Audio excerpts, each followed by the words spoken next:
Well done. So if you're back at this second tutorial, you will have by now created all of your sprites for your game, and it should look something now like mine on the screen. So you should have your sprite wall, your sprite apple, your sprite banana, bomb, cherry and strawberry, all there with appropriate names and their images attached. Well done. Now the next step in your game development is to create something called an object. Now if you look a little bit further down the left hand side, you can see a folder here called objects. So once you've brought all of your images in as sprites, you now have to create an object in order for that sprite to be able to be controlled.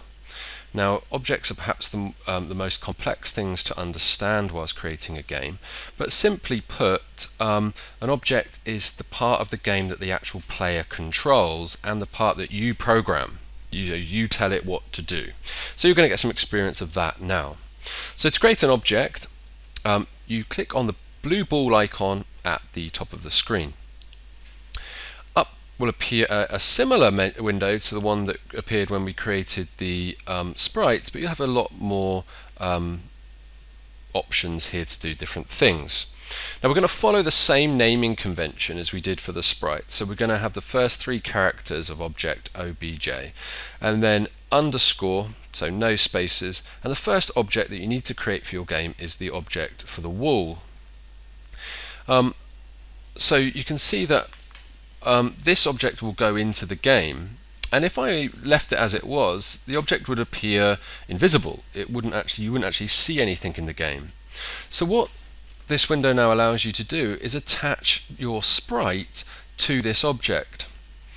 Now one way to remember what an object is to think about, or the difference, between an object and a sprite is to simply think that an object is what the player controls, and a sprite is like the clothes worn by that object.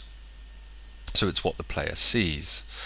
So if I attach a sprite to my object wall now, I would obviously attach the sprite wall, so that when I put this object in the game, it will look like a wall, but it will behave how I tell it to behave within this window here.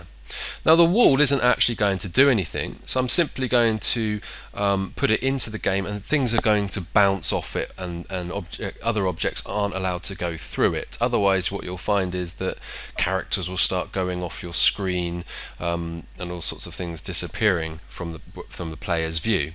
So what I do need to make it, however, is solid. You can see that it's visible ticked, but I need to tick that solid button there, so that when something does hit it or collide with it, or go up to it, it cannot get through it because it is solid. And then I just click OK here, and you can see that your objects folder now has been populated with that object wall. If you need to edit that at all, perhaps you made a mistake, all you need to do is double click back on the name, and it will open up that window again. So maybe if you forgot to tick solid or something, just double click back in there and tick again and click OK. Okay, we'll go and have a go at creating that object wall now, and then once you've completed that, come back for tutorial.